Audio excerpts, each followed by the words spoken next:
Assalamualaikum warahmatullahi wabarakatuh. Bismillahirrahmanirrahim. Nahmaduka ya ghafuru ya syakuru. Mashalli wa sallim barik ala sayyidina maulana Muhammadin wa ala alihi wa sahbihi asfa'in. Nama ba'du. Ada seorang wali kata hikam, kadang-kadang seorang wali itu mau doa diulang itu sungkan. Kenapa? Yang perlu diingatkan itu yang potensi lupa. Allah kan masih ingat doa kemarin. Jadi wa inna ma yunabbahu man yajuzu alaihi, yang bisa diingatkan hanya orang yang potensi lupa. Sementara Allah tidak akan. Tapi kan akhirnya doanya elik. Ya Allah kayak kemarin. Hari ketiga ya Allah kayak. Makanya menurut saya ilmunya orang hakikat itu juga ada sisi kriminalnya karena ya tadi. Tapi kamu ingkar ya keliru. Memang Allah nggak mungkin lupa, ngapain kamu ingatkan. Makanya menurut saya Allah itu mangga terbaik, bener-bener Rahman Rahim. Mestinya nak Allah terbaik itu mau bedino malah ngamuk. Lah aku lali tapi kok hilang dong. Tapi Allah itu ya maklumi ya dengan kekeliruan. Kita ini kan selalu keliru, donga terus ya keliru sebetulnya, karena seakan-akan kan mengingatkan seseorang yang mungkin lupa. Wong Allah tidak pernah lupa kok, kamu ingetin terus. Atau kamu menggurui Allah, yaitu ya Allah nang sebadani kalau di diake, padahal nggak mesti maslahat bagi kamu. Diake orang mesti maslahat bagi kamu. Kalau kamu turun terus, pas minta itu karena tomak kamu, hadun nafsi kamu, serakah kamu, tapi nggak tahu diri pantas taura dengan permintaan. Kayak gue misalnya dungo jadi wali, iso Allah tersinggung. Bocah atau tirakat atau jalur jadi wali. Tapi gak dungo ya Allah tersinggung. Kere ra tau dungo. Jadi orang kalau ndak wali itu sudah keliru terus. Jadi gue di sepuro, tapi tak kira itu ada. Ya jajal gitu dungo wali kok sabtu kok dirjilan. Kira-kira Allah tersinggung ngopo nyembah. Kira-kira tersinggung. Tapi misalnya kita tahu dungo kepengen kau Imam Syafi'i, apa yang tersinggung? Bocah ora di idola. Terus piye Gus? Ora piye kadung salah biasa wis. Wis bakat salah no. Bakat salah. Wis dungane sing gampang gak itu mesti bener. Rabbana dzalamna anfusana wa lam taghfir lana wa tarhamna lanakunanna minal khasirin. Artinya gini loh. Ketika manusia mengatakan mampu, itu ada sekian hal yang manusia itu tidak ikut melakukannya, tidak ikut menciptakannya. Misalnya kue nyupir, supirana enak, punya pengalaman. Tidak kecelakaan karena apa? Nyupir kue enak, mobilku normal. Mobilmu normal lah, atau wabrak mobil yang mabuk. Nah di sini ini manusia dituntut, diingatkan terus. Kamu itu butuh Allah, rahmat Allah itu yang melindungi kamu, bukan keahlian kamu, bukan kecakapan. Karena tanpa itu semua tidak bisa, semuanya Allah.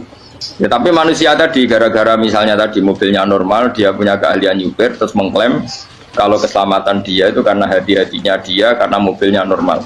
Padahal ada sekian catatan yang menjadikan dia selamat dan semuanya itu kudrahnya Allah Subhanahu wa taala. Misalnya gak ditabrak wong mabuk, gak ono gempa, gak ono bumi merekah. Misalnya ki pinter nyopir lah terus bumi mangap terus ketemplung nggak apa-apa.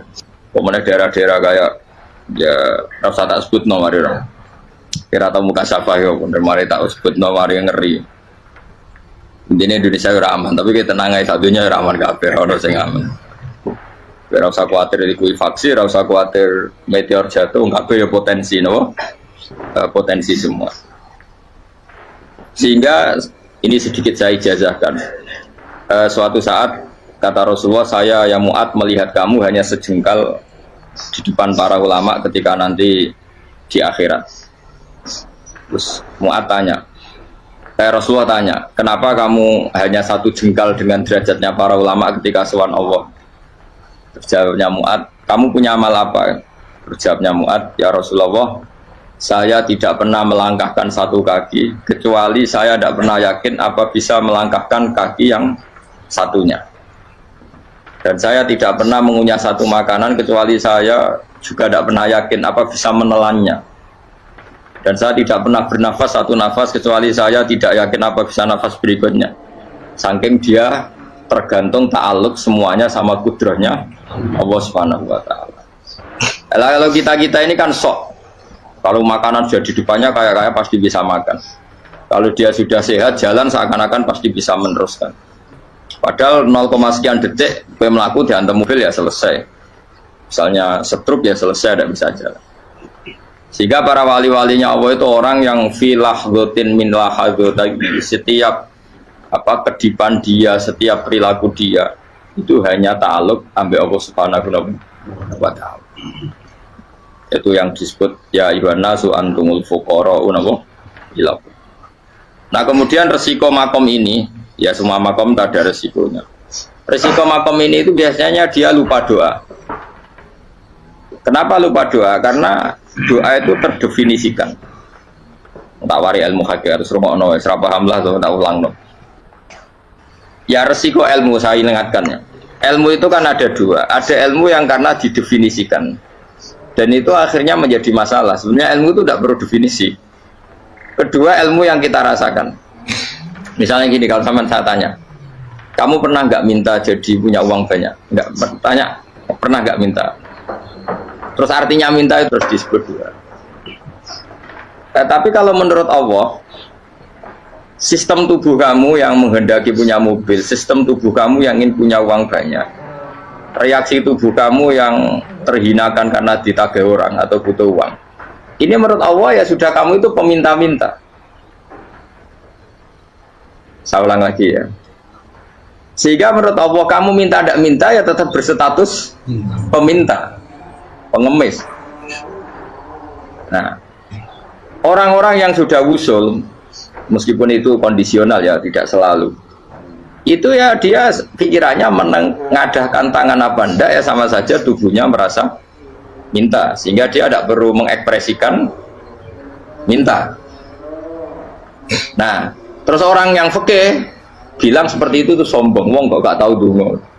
Sebetulnya keliru vonis orang fikih. Bagaimana mungkin dikatakan sombong? Dia reaksi tubuhnya, elemen tubuhnya sebetulnya meminta. Dia tidak berkategori meminta karena ilmu kadung didefinisikan kalau minta itu yang seperti ini. Itu kan lama. Nanti kalau suatu saat Indonesia yang kuasa itu terlalu NU atau terlalu yang tidak NU, lama-lama ada definisi. Misalnya yang dikatakan tahlilan itu apa? Ya bid'ah, Nabi tidak pernah tahlilan.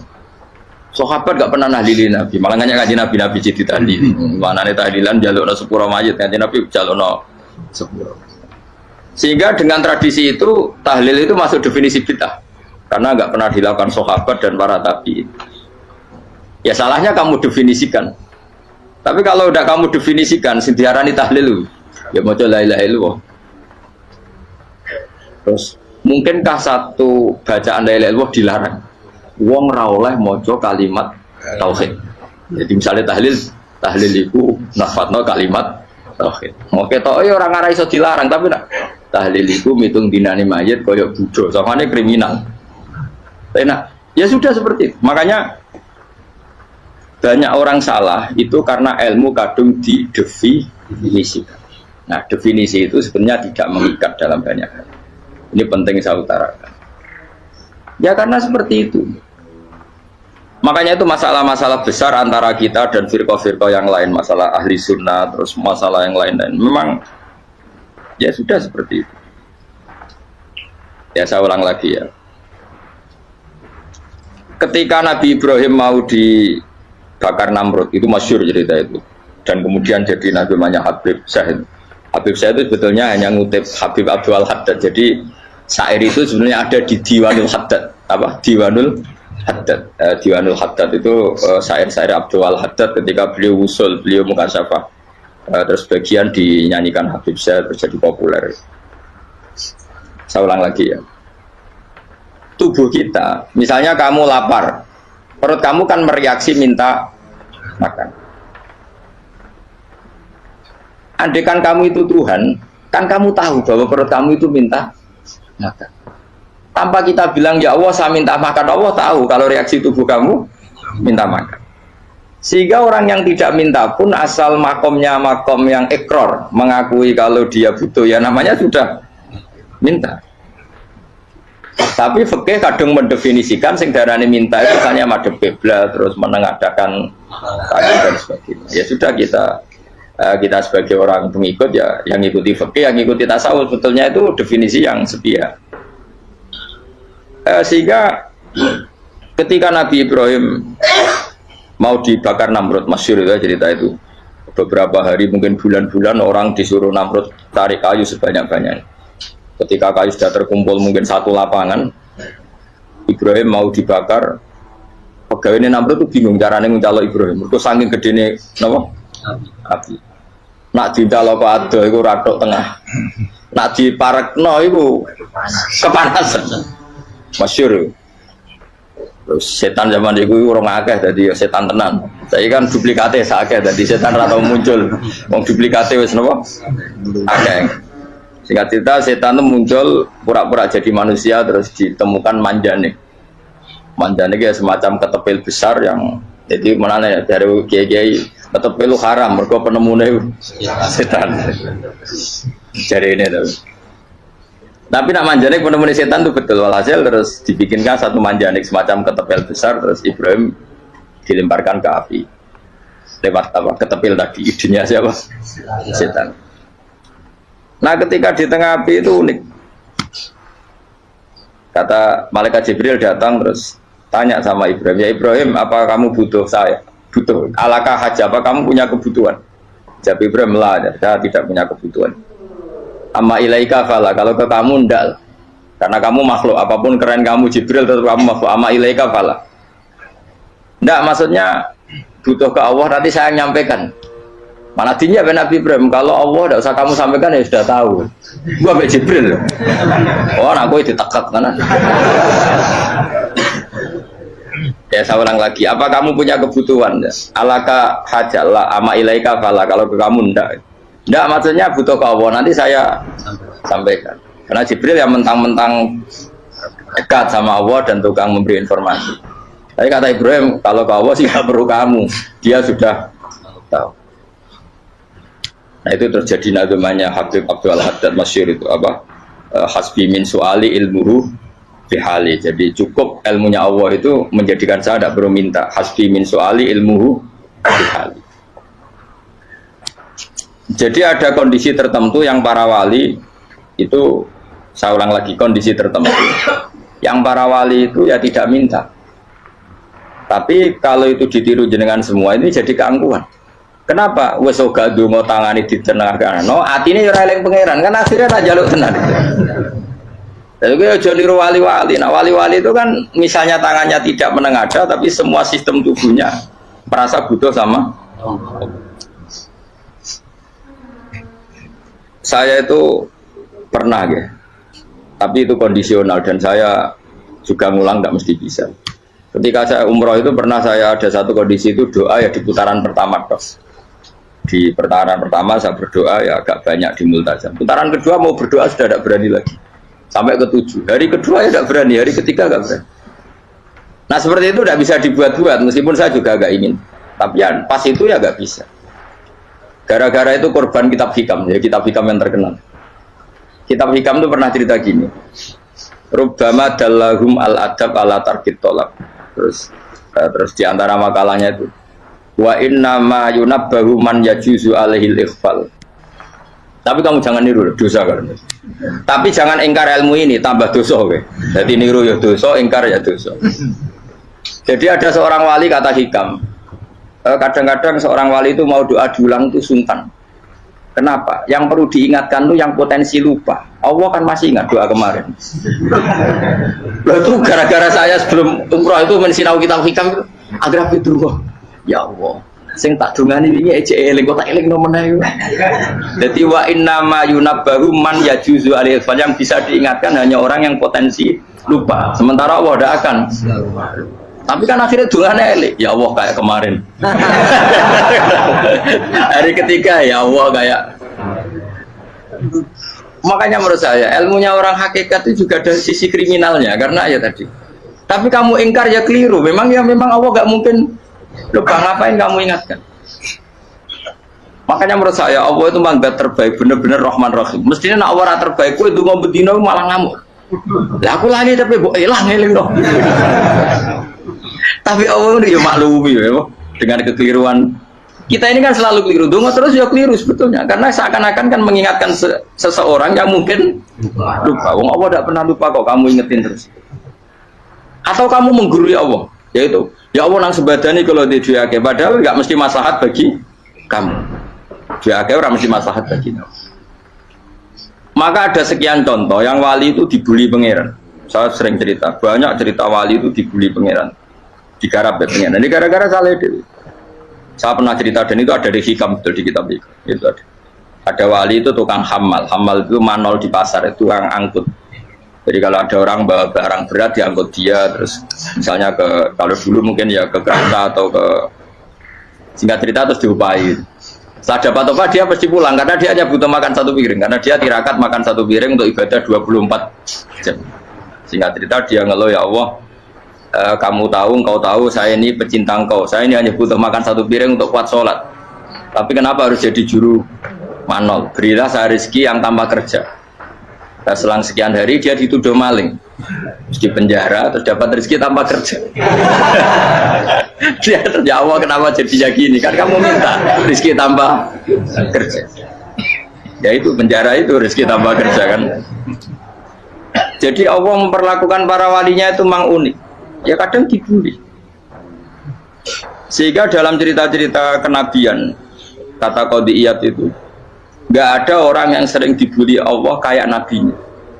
Karena nabi itu orang yang dicintai Allah. Jika salah sedikit saja itu, cara pangeran itu, cara kampus itu digarap, pokoknya dipelonco, pokoknya salah sedikit.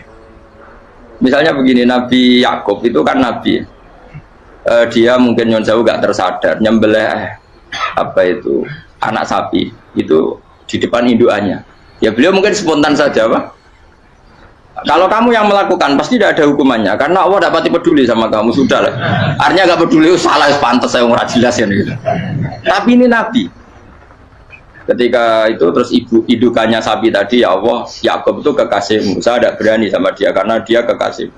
Tapi saya tetap menuntut keadilan. Dia harus merasakan susahnya dipisah dengan anak.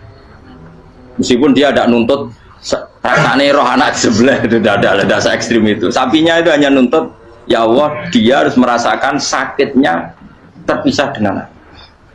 Akhirnya Allah menciptakan Yakub mengalami terpisah dengan Nabi siapa? Yusuf. Itu kalau kata Qadiyat, itu kalau yang melakukan tidak Nabi pasti nggak dibully Allah, dibiarin. Karena Nabi ini yang melakukan. Nah. Sini Nabi Yusuf lagi, mana rasa daftar wali berat. Nabi Yusuf itu di penjara itu karena terdolimi apa karena memang dia salah? Terdolimi. Dan Yusuf itu Nabi. Nabi Yusuf itu Nabi betul memang benar-benar. Meskipun ganteng dia Nabi. Syaratnya Nabi ganteng kira-kira mlebu. Nabi itu harus ganteng, nggak boleh. Nabi elek ora oleh. Karena Allah izin di kekasih kok kriting elek. Allah ya di selera tuh. Kabeh Nabi mesti yang paling ganteng di kaumnya, yang paling nasab. Nggak boleh Nabi kok pesek, kriting, enggak boleh. Tapi kalau sudah jadi orang soleh boleh kan. Tapi kalau Nabi tidak boleh. Tapi Yusuf bukan, masyhur kan cerita Nabi Yusuf dengan siapa? Zulaikha.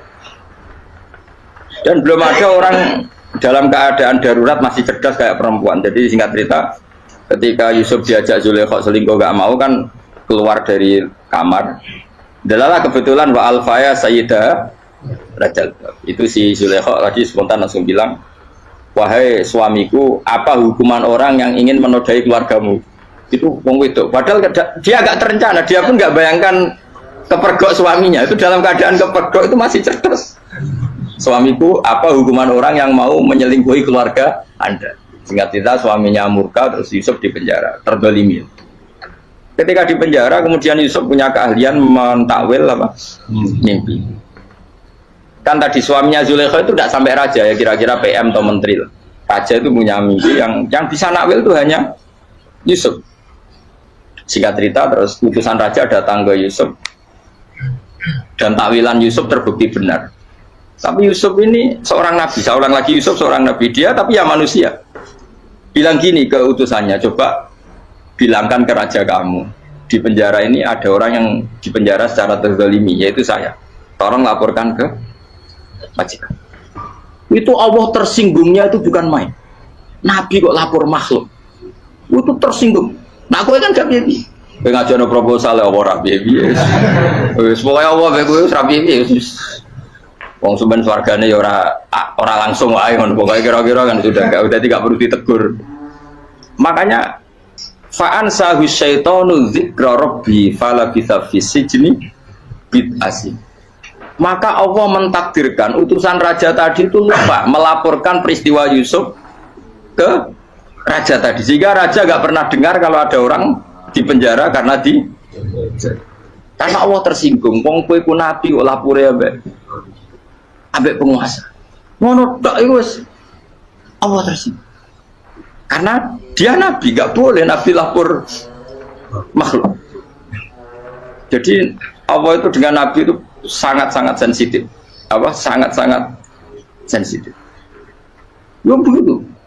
Terus cerita terkenal, meskipun ini nggak ada di Quran, Nabi Musa. Nabi Musa itu pernah sakit gigi karena dia mentang-mentang kalimullah, orang yang sering komunikasi dengan Allah, minta ya Allah, tolong tunjukkan obat gigi saya itu apa. Singkat ini sama Allah dikasih tahu, kamu ngunyah suket ini gitu, rumput ini kamu kunyah nanti pasti sembuh. Karena resepnya dari Allah ya pasti mujarab, kan nggak ke dokter. Singkat cerita dikunyah terus sembuh. Suatu saat dia sakit gigi lagi, nggak konsultasi lagi karena masih punya resep kopian apa resep. Dia datang nyari suket yang sama dikunyah tambah sakit. Tanya sama Allah, ya Allah ini kan resepnya yang sama, kenapa tambah sakit? Kata Allah, kamu itu kekasihku. Orang nak sing ngobati ku aku ra suket sembrono. Semenjak itu Nabi Musa pernah resep lagi sudah.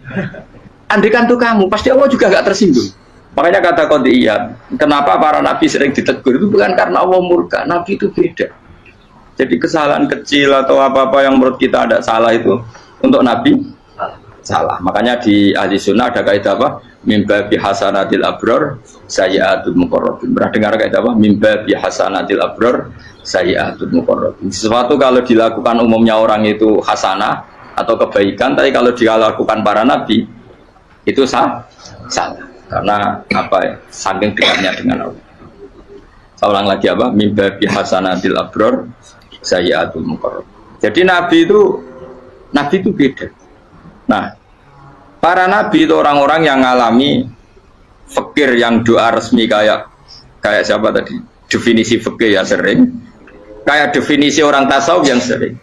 Sehingga ketika Nabi berdoa, ya memang secara disiplin ilmu yang namanya berdoa ya minta Allah dengan mengadakan tangan. Ketika agak berdoa, karena Nabi sadar Allah tidak perlu diingatkan lagi, pasti masih ingat. Gitu. Jadi dua-duanya benar terus. Makanya Nabi itu lam yazal fitaroki, Nabi itu selalu naik derajatnya. Karena pas minta ya benar, pas tidak minta ya.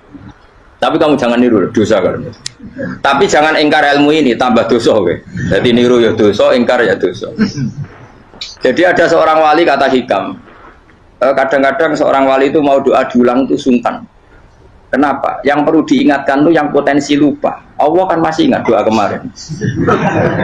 Itu gara-gara saya sebelum umroh itu mensinau kitab Hikam itu agar itu ya Allah. Sing tak dungani wingi eling kok tak eling nomene iku. Dadi wa inna ma yunabbahu man yajuzu alil yang bisa diingatkan hanya orang yang potensi lupa. Sementara Allah tidak akan. Tapi kan akhirnya dungane eling. Ya Allah kayak kemarin. Hari ketiga ya Allah kayak. Makanya menurut saya ilmunya orang hakikat itu juga ada sisi kriminalnya karena ya tadi. Tapi kamu ingkar ya keliru. Memang Allah gak mungkin lupa, ngapain kamu ingatkan? Makanya menurut saya Allah itu mandat terbaik, bener-bener Rahman Rahim. Mestinya nak orang terbaik itu ngomong bedino malah ngamuk. Lah aku lali tapi mbok eling dong. Tapi Allah itu ya maklumi ya dengan kekeliruan. Kita ini kan selalu keliru, donga terus ya keliru sebetulnya. Karena seakan-akan kan mengingatkan seseorang yang mungkin lupa. Wong Allah tidak pernah lupa kok, kamu ingetin terus. Atau kamu menggurui Allah, yaitu ya Allah nang sebadani kalau di duake, padahal nggak mesti maslahat bagi kamu. Duake orang mesti maslahat bagi kamu. Kalau kamu turun terus, pas minta itu karena tomak kamu, hadun nafsi kamu, serakah kamu, tapi nggak tahu diri pantas taura dengan permintaan. Kayak gue misalnya jongo dia jadi wali, iso Allah tersinggung, bocah atau tirakat atau dia jadi wali. Tapi gak dongo ya Allah tersinggung, kere rah tau dongo. Jadi orang kalau tidak wali itu sudah keliru terus. Jadi gue di sepuro, tapi tak kira itu akeh salah. Ya jajal gitu ngajak wali kok sabtu kok dirjelan. Kira-kira Allah tersinggung ngapa nyembadani? Kira-kira tersinggung. Tapi misalnya kira tahu dongo kepengen kau Imam Syafi'i, Allah tersinggung. Bocah ora di idola. Terus dia sirap dia kadung salah biasa wes. Wis bakat salah no. Bakat salah. Ini sedungane sing gampang itu mesti bener Rabbana dzalamna anfusana wa lam taghfir lana wa tarhamna lanakunanna minal khasirin. Saya pernah punya kitab dan kitab itu menurut saya luar biasa. Bahkan ketika adu bully itu, adu cara mahasiswa itu kayak pelonconan itu. Nabi sama Nabi pangeran itu dan itu sekali yang satu salah melakukan disiplin ilmu, pangeran itu degradasi. Dan Allah memang mengancam gitu. Kalau kamu melanggar ini, la ahbitun namin diwanin nubuah. Nanti la amkuan namin diwanin nubuah. Kamu saya hapus dari buku kenabian. Tes-tesannya ya lucu, misalnya begini. Kata Nabi Musa kan ditanya, ketika dia khutbah ditanya orang, siapa orang paling alim ya Nabi Allah? Sekarang orang paling alim itu siapa? Nabi Musa jawab, saya kan. Ya itu Allah tersinggung karena wong kok mletene ngono. Tapi andai kan Nabi Musa kok jawab Fauzi itu salah, oh tambah salah meneh. Atau enggak Pruhen, malah salah meneh. Tapi jawab Musa itu salah. Saya Gusti, saya kan. Orang paling alim siapa? Saya. Allah memperingatkan Musa, ada seseorang yang lebih alim ketimbang kamu. Coba kamu harus ketemu dia. Ketemu dengan cerita ketemu Nabi siapa? Terus dalam 3 sesi ini, 3 babak ini buli-bulian. Nabi Khidir itu dalam 3 babak ini selalu kelihatan salah.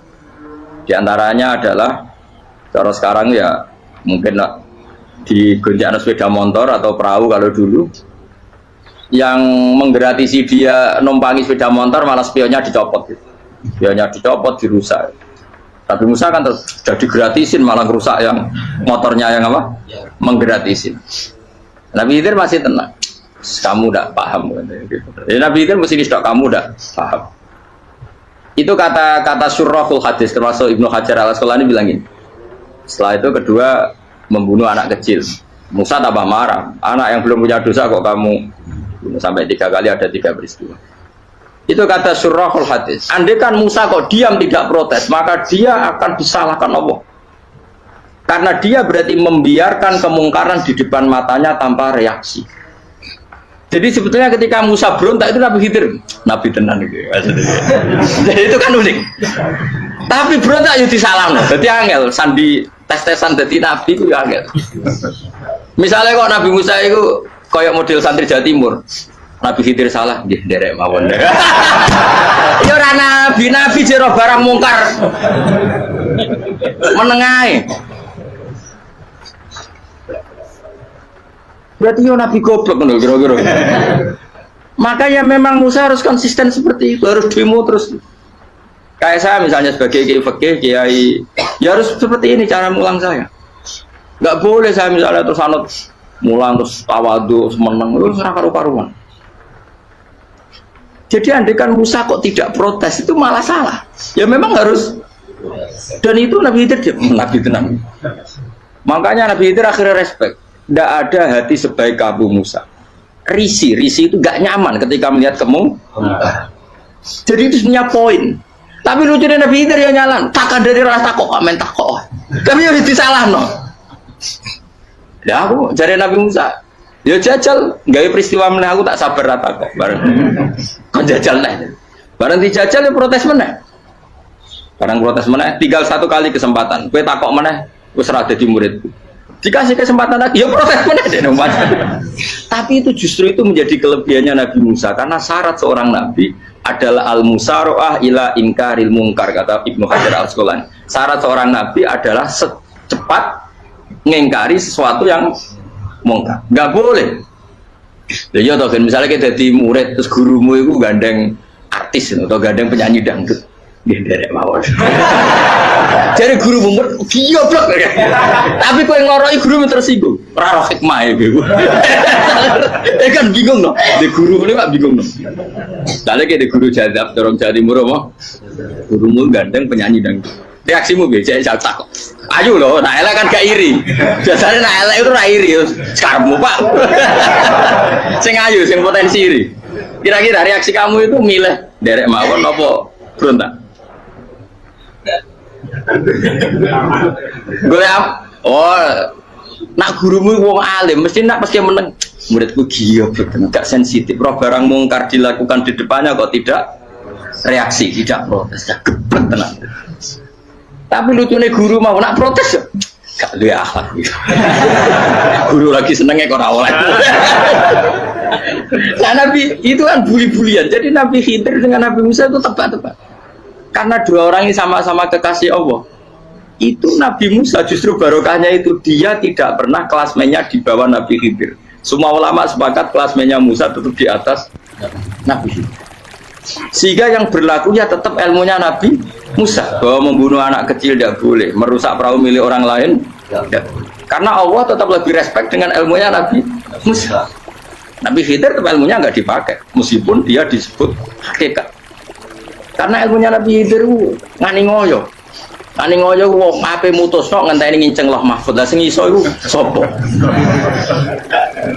Barang ra mungkin kok. Makanya Nabi Khidir terakhir menutup kalimatnya wa ma fa'altuhu an amri.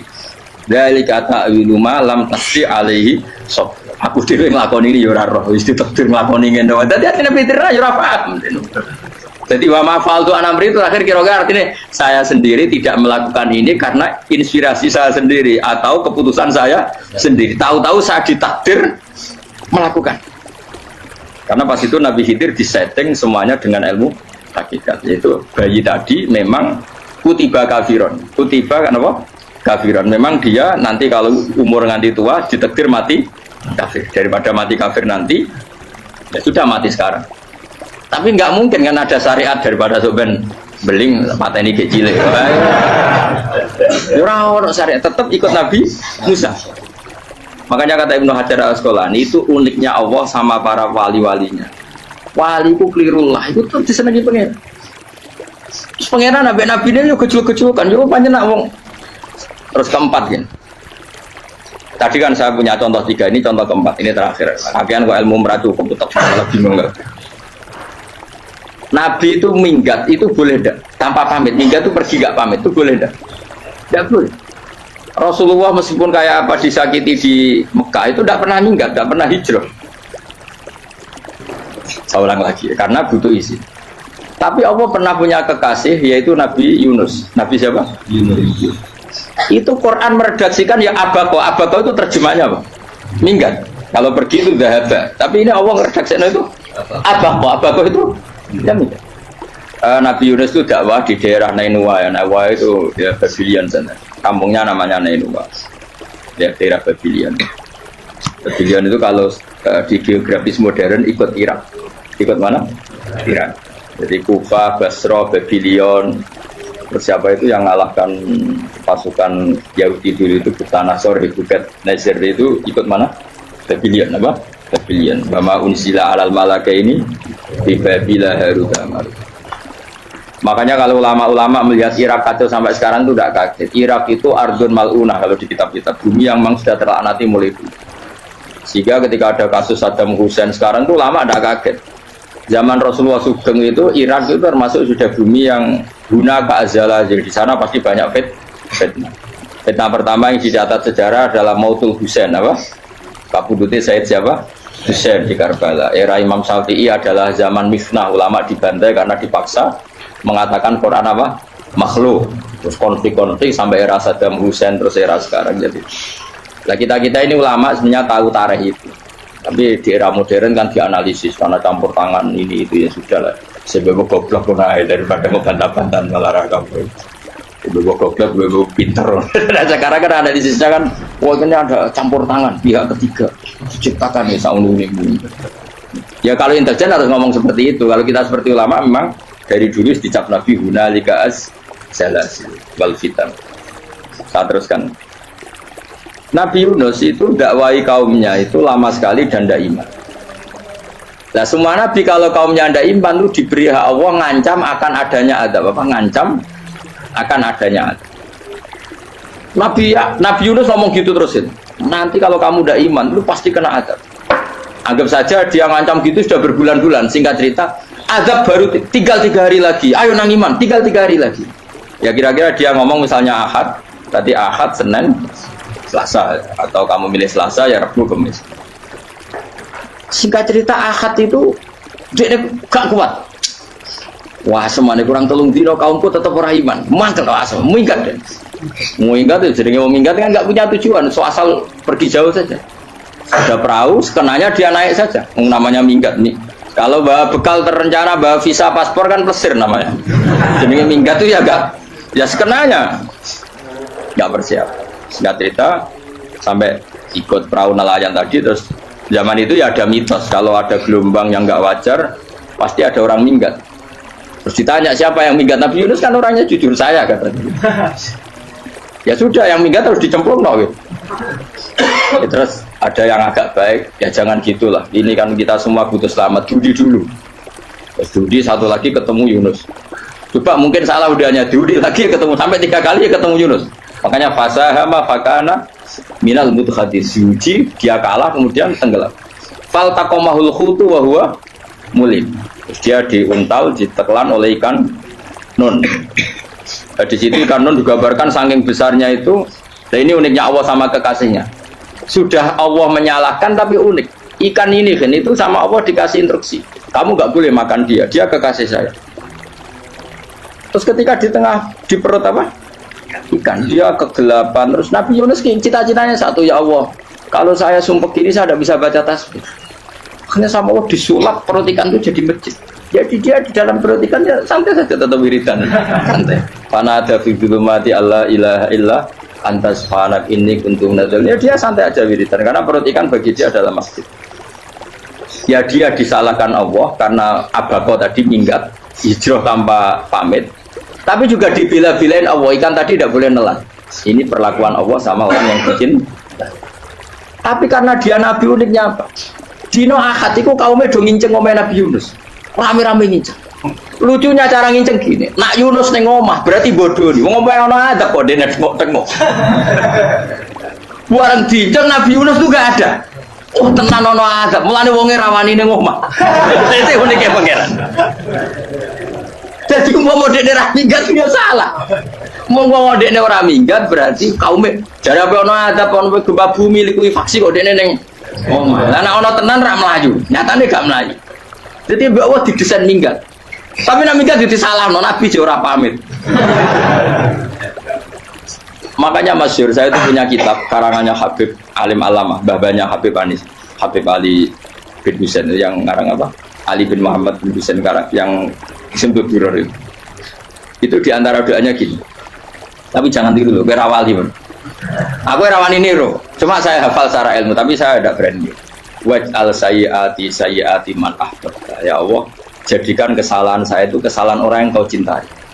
Terus pokoknya salah lah jadi pengiran kadung seneng, salah lah ya capek wae wong seneng. Waj'al sayyiati man ahbabta. Terus kayak gue lah dimanja wong tuamu, anak paling disayang. Salah we lucu. Kok cah cilik. Gue seneng cah cilik. Salah we.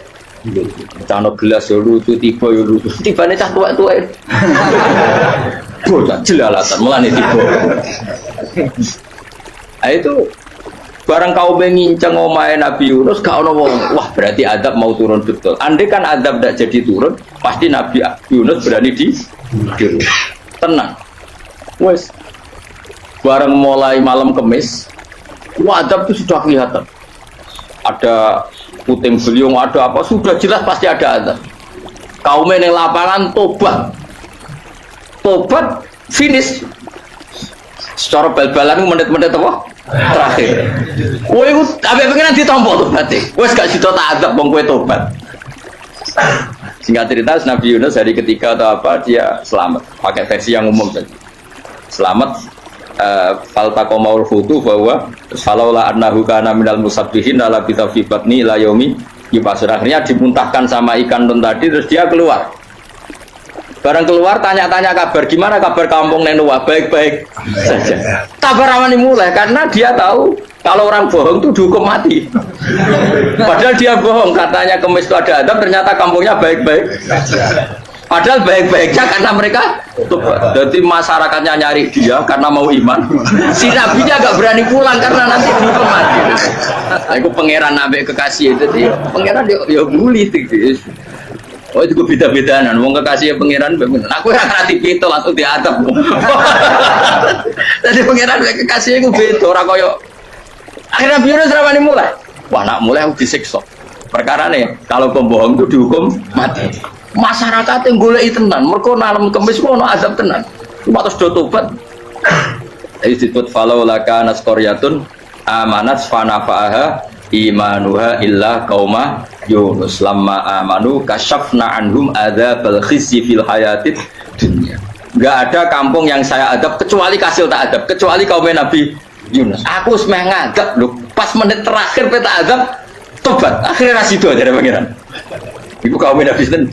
Iku yo barokah minggate Nabi Yunus. Lah iku nabi. Wong keliru kok barokah iku nabi. Umpama Nabi Yunus ora minggat, kaume berpikir Yunus bohong. Wong ape ana adab kok tengok-tengok. Nengom. Tapi pas minggat tenan yo disalahno pangeran, minggat kok gak gampang. Hikmat. Amalane kira usah protes. Wali itu beda, kekasih pangeran itu sama dengan sing dialami Rasulullah sallallahu alaihi wasallam ning sulhul Hudaybiyah. Semua perjanjian itu salah secara hukum fikih. Bukan salah lagi, sangat salah cara ukuran fikih. Sehingga semua sahabat itu protes kecuali Abu Bakar As-Siddiq. Cuma semuanya omong Umar, tapi semua sahabat aslinya ya. Coba di antara perjanjian gini. Pertama kan enggak, biar sampean enggak terlalu jadi teroris, enggak terlalu jadi ekstremis. Memang tidak usah jadi teroris, tidak terlalu jadi teroris. Semua itu mungkin, kan? Ini dunia semuanya mungkin. Singkat cerita Nabi itu sudah di Hudaybiyah. Hudaybiyah dengan Mekah kan tinggal sekitar paling 40 kilo. Saya pernah itikaf di masjid yang pernah dipakai Hudaybiyah. Kan sekarang jadi mikot ya, termasuk mikot umroh di Mekah kan apa? Hudaybiyah kan mikot di yang terkenal kan apa? Jirona, Tanim, Hudaybiyah. Itu perjanjiannya tuh gini. Perwakilan dari Quraisy namanya Suhail bin Amr. Siapa? Suhail bin Amr. Perjanjiannya gini, Muhammad kamu tidak boleh masuk Mekah. Kamu boleh masuk Mekah itu tahun depan. Padahal Nabi sudah bilang ke para sahabatnya, ayo kita umroh. Dan diberi hak umroh. Tapi setelah sekitar 40 kilo masuk Mekah, dicegat sama orang kafir Quraisy. Lah, Nabi sakit tenan. Nabi kadung mentafsir, memberi berita gembira, saya mimpi kalian masuk tanah haram amini namukhalikin, aman semua. Semuanya bercukur gundul atau mencetak rambut. Pokoknya terus kata sahabat senang sekali karena mimpi Rasulullah tidak pernah apa? Tidak pernah salah. Bareng di situ di antara perjanjiannya hadza ma kataba ali Muhammad Rasulullah. Ini perjanjian yang ditulis Muhammad Rasulullah. Kata Suhail, hapus kata Muhammad Rasulullah. Kalau saya tahu kamu Rasulullah tidak saya perangi, tulis Muhammad bin Abdullah. Kata Rasulullah, ya Ali hapus tulisan Muhammad Rasulullah. Kata Ali, tidak saya tidak akan menghapus setelah Muhammad Rasulullah. Tapi Nabi unik. Hapus gak popoli, masih aku hapus aku tetap Rasulullah. Tulisan Jadi Nabi ya rileks saja. Tapi Ali katanya, fawwama ana bimakhihi abadan. Saya tidak akan menghapus tulisan itu selamanya. Kata Nabi, kena ragilem gapus. Tanganku didono, aku sing gapus. Nabi kan umi, tidak bisa baca terus. Tangannya Nabi sendiri yang dilewatkan Ali ke tulisan itu sehingga terhapus. Nabi ya rileks. Wong tulisan aku udah ditulis Rasulullah ya tetap Rasulullah. Nabi masih rileks. Terus perjanjian kedua, kalau ada orang kafir Quraisy masuk Islam harus dikembalikan, karena berarti keluar dari habitat. Tapi kalau sudah Islam kok masuk kafir lagi harus dibiarkan, karena berarti kembali ke habitat. Nabi bilang ya nggak masalah. Semua perjanjian itu merugikan Islam. Itu secara fikih pasti salah. Akhirnya Umar itu protesnya keras sekali. Ya Rasulullah, apa engkau masih Nabi? Utakai sengak. Apa engkau masih Nabi? Dan Nabi siapa santai bala ya saya masih Nabi. Tapi kenapa kamu hinakan kita dan memberikan kehormatan pada orang-orang kafir itu? Siapa kan Nabi lucu?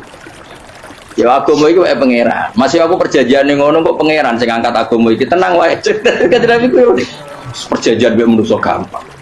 Jadi Nabi itu sange imannya Allah tetap yu'izzu hadaddin. Allah pasti memuliakan ini agama. Apapun perjanjian yang diciptakan manusia.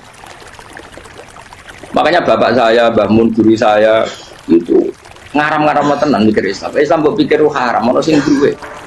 Ben ngono. Dunia rusak kok apa ben. Tetep Islam itu mulya. Rasa mbok pikir terus keliru-keliru lah perjanjian di dunia keliru lah. Lo coba Uni Soviet kayak apa hegemoninya? Kayak apa kuatnya Uni Soviet? 100 tahun mengkooptasi Uzbek, Tajikistan dan tapi apa bisa menghilangkan keimannya orang Uzbek Ceknya? Ketika Uni Soviet bubar langsung malah negara-negara itu jadi persemakmuran yang negara apa?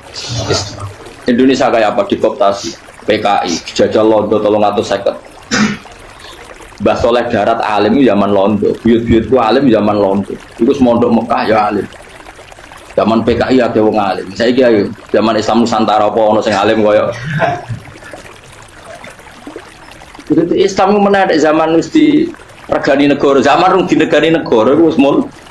Karena ini agama milik Allah, punya ketahanan yang luar. Ya, semuanya dari Nabi tentang perjanjian salah lah, gak apa-apa. Inna wa ta'ala a'azza hadati. Inna wa ta'ala la yudi udinahu wa la yudhani. Pokoknya pengiran bakal ngembar agama ini orang masalah, perjanjian keliru lah. Perjanjian ketiga itu semuanya merugikan Islam.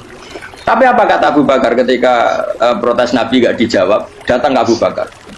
Menurut kamu gimana? Jawab Abu Bakar lucu. Makanya ini menunjukkan, makanya kenapa ahli sunnah berkeyakinan Afdhalus Sahabat itu siapa? Jawab Abu Bakar, wes samar, perjanjiannya keliru lah, wes keliru lah, kita geremeng-geremeng santai negeri. Tapi la tadkhul bainahu wa baina habib. Kamu jangan masuk wilayah itu hubungannya orang yang terkasih sama kekasihnya. Wes gak masuk akal lah, sebenarnya menengahnya. Ya sehingga ya sudah Allah ternyata. Nah perjanjian keempat ini yang agak Nabi hanya minta gini toh. Itu saya turuti semua, tapi saya minta satu hal kata Nabi. Bolehkan diskusi tentang Islam terbuka. Makanya diskusi terbuka itu baru kata Nabi.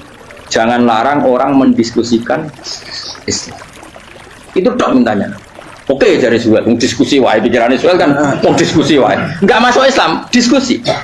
Jangan larang orang yang membicarakan Islam secara terbuka. Ada kata terbuka dari Suhail, oke, nggak masalah.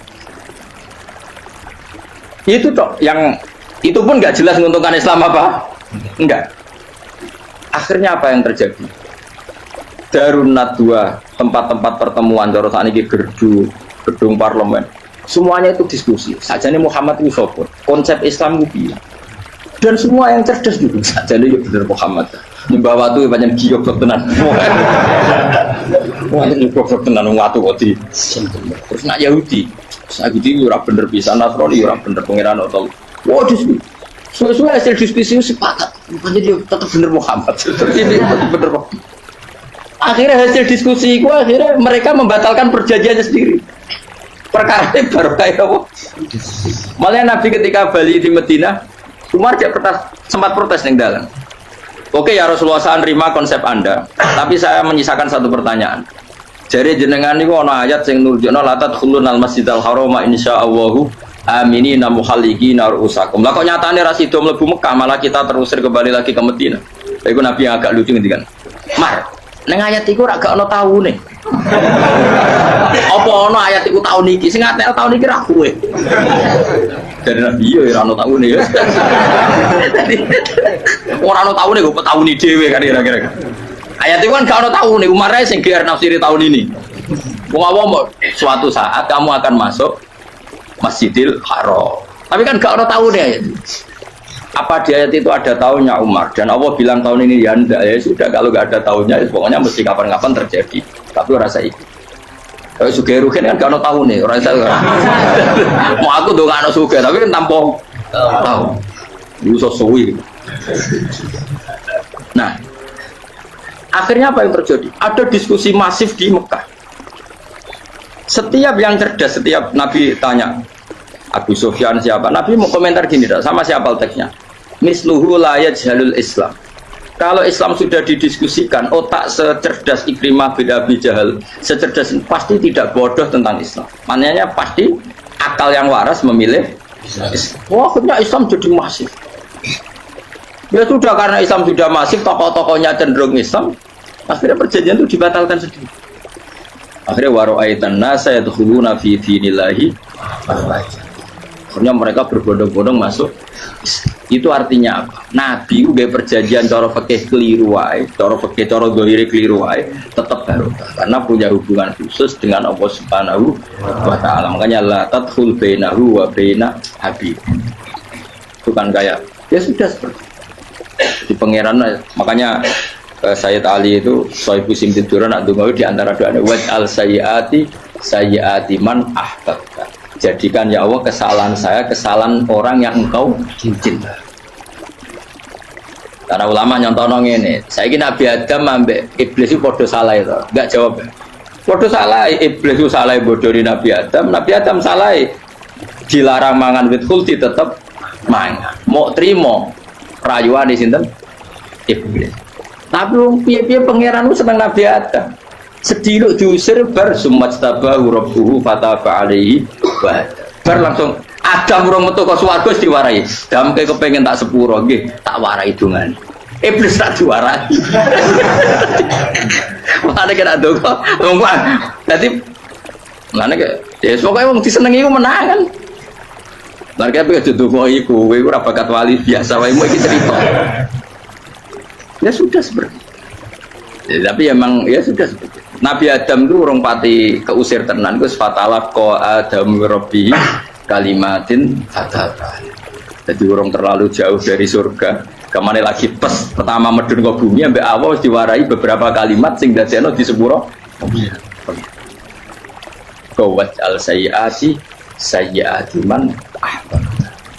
Ini penting kalau atur namanya wilayah-wilayah kenabian itu wilayah yang kita tidak pernah tahu detailnya, tapi kita yakin Nabi itu para kekasih Allah. Dan agama Islam ini juga agama paling diridhoi.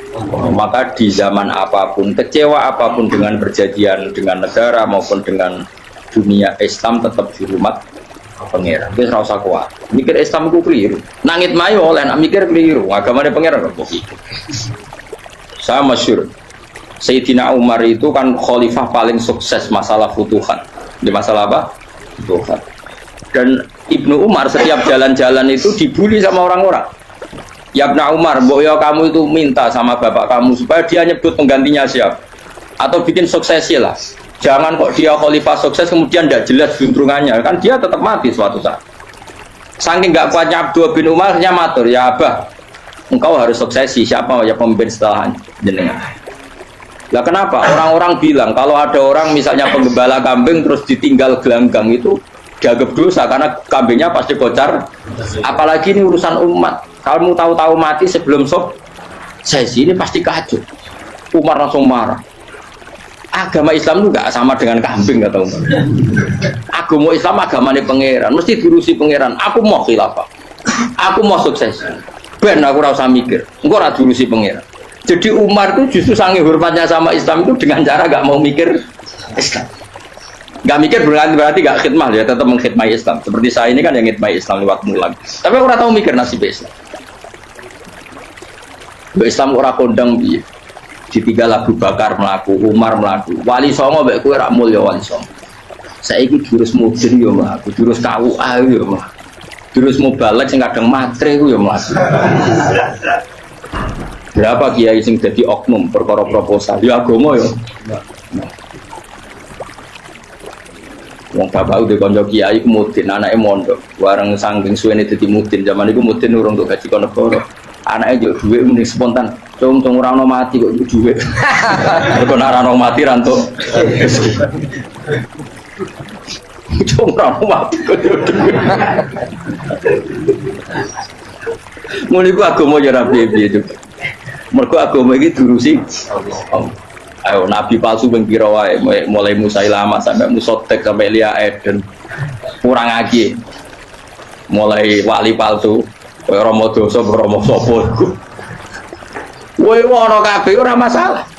Uni Soviet kayak apa mengkooptasi ceknya Uzbek akhirnya ya kalah Uni Soviet. Saiki ceknya Uzbek jadi negara Islam kayak apa Donald Trump Islamfobia, tapi sekarang orang Amerika malah berbodong-bodong masuk nopo mbok pikir malah Islam mbok konsepnya malah rusak.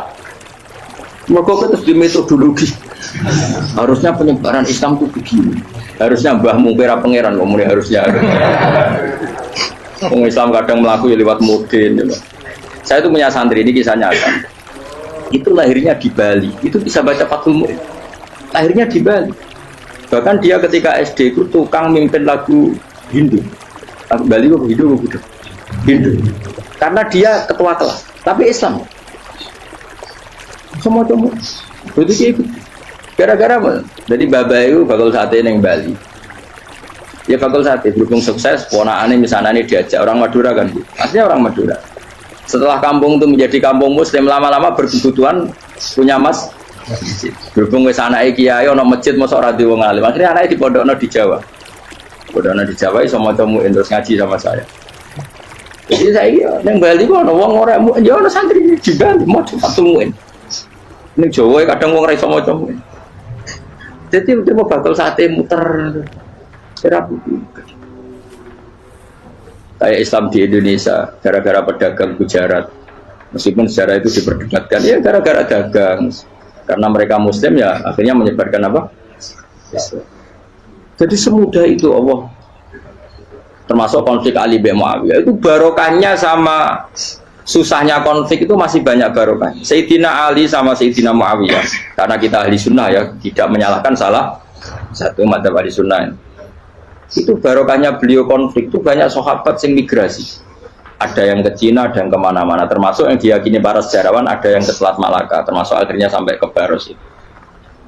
Barokahnya orang nggak nyaman di Yaman itu di Syria sama di Irak.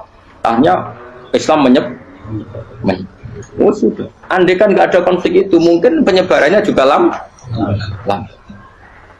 Makanya saya bolak-balik bilang, setan itu ono goblok. Bungku ora melok ngaji saiki. Setan ora goblok piye. Kalau ada anaknya kiai 5 lanang kabeh sih, alim kabeh iku didu. Mergo rebutan pondokin induk. Aslinya pondok satu titik di desa itu. Misalnya beduan ya di meja. Gara-gara tuh konflik itu terus sitok minggat ning Kalimantan. Gara-gara anak kiai yo gawe pondok ning Kalimantan. Sitok minggat ning Sumatera, anak kiai yo gawe pondok ning Sumatera. Cara setane gak ngedu, malah pondok tetap satu titik. Tapi setan itu goblok, ora roh. Akibat niku ora roh. Akhirnya dulur didu menyebar. Ada wong soleh menyebar ning ndi menyebarkan sujud, menyebarkan Jadi setan iki ono goblok, muga ora ngaji, muga nak ngaji dene roh, ana ngono ora usah ngono. Andai kan tidak diutik kan satu titik. Nggih betul. Tapi setan niku nak ana wong saleh iku didu. Nak didu ana sing kecewa minggat. Lah mingate wong saleh ndak ape gawe apa? Mosok ape gawe dugem. Lalu kula anggere wong saleh tukaran Gus iku tukar gara-gara tukar sak minggat ning Papua ya alhamdulillah. Apik. Kula niku ra Gus kancaku ya Gus-Gus sing minggat ki kuat. Angger pamit kula ora tau tak tangisi. Bernuwun kok minggat bener. Mingate Gus ndak ganti piye. Paling yo gawe podok apa gawe apa. Lah setan nganti saiki belum tahu. Mulane muga-muga ora roh. Jadi artinya nak pangeran ngersakno ku segampang itu. Lah coba di Ponegoro kan konflik sama keluarganya yang dulu ada yang mungkin sebagian pro Belanda. Ning Sulawesi ya tetep gawe napa? Pon. Engko ning gone wis pokoke angger ning ndi. Wali Songo ya. Sunan Kalijaga agak pati cocok mbek buyut Sunan Kudus. Rapati cocok akhirnya dakwah ning kidul di daerah kene. Terus akhirnya ono ya mono dakwah rong khatam terus dadi Islam macam-macam. Sosati terus no. Tapi ya baru kayak kok ono Islam tok Tingkir, tok Solo, tok Jogja. Cara rapati tukaran ya Sunan Kalijaga men ngewangi Sunan Kudus, Sunan Bonang ning gone. Berhubung baru kayak tukaran sithik-sithik ya. Jadi bahasa saya itu buyut-buyut itu Sunan Kudus itu luwih dukung Arya napa? Penangsa. Sekali Joko dukung wong kene itu. Suwijoyo. Wah, ora usah terus-terus. Wah, saiki wong Jogja diulang putus. Buyut-buyut kula itu dianggutus. Ora usah dijero-jero. Jelas barokah. Mau ora tukaran ya utak-utak ning Pantura. Barokah tukaran ya, Dok. Itu. Tapi ora usah terus nak ngono tukaran barokah ora usah mending ngono. Pokoke nek pengangeran sing ngersakno kabeh barokah. Tapi ora usah diciptakan. Ono suami istri pegatan yo kadang ya baru kasing wedok untuk bojo luwih bener. Akhirnya alhamdulillah saiki bojo wapian. Padahal sing lanang tau GR, wah pegat iso apa ya ora piye malah ape. Iku pangeran. Makanya mikir Islam yo mikir. Sekarang kan ndak orang terlalu semangat Islam terus dia konsep Islam harus menguasai negara, akhirnya memaksakan jadi pemimpin. Jadi Islam harus kultural. Akhirnya kejauhan Islam. Muat Islam kudu kaya, jebule kedunyan deknane. Islam kudu fakir, bebas hisab, kefikiran akhirnya buruh Cina. Justru kakean konsep wis mari kuwat. Lah ya ana sing wah Islam kudu sugih, nek sugih ben kuat. Jebule bareng sugih kedu. Ana sing milih fakir ae ben tambah hisab, kefikiran Islam buruh Cina. Islam harus merebut negara supaya ada konsep khilafah. Pas ngerebute wis ngafir-ngafir wong akeh. Pas prosesnya wis dadekno perkara. Islam harus kultural, juga main-main gong wae malah sidenan terus. Ra sida dakwah, mergo kakean apa? Kultural ora usah dikonsep, wis ben mlaku.